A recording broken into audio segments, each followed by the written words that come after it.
My question is, sometimes at our Jamaat events, we invite guests who do not advocate for justice, peace, or humanity. What is Hazur's guidance in this regard?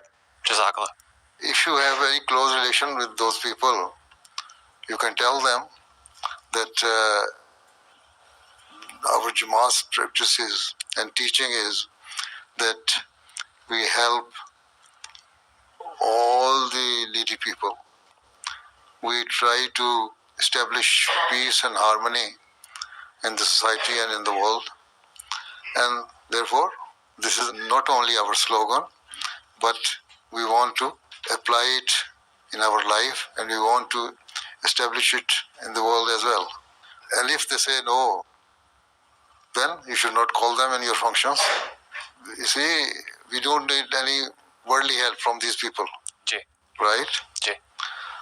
But if you know somebody who is speaking against Muslims, who is not respecting and honoring the rights of the people, then he should not be invited in any of our functions.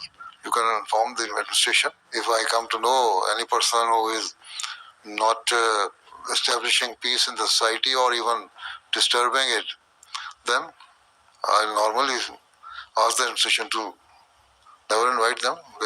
There have been so many occasions when we withdrew our invitation.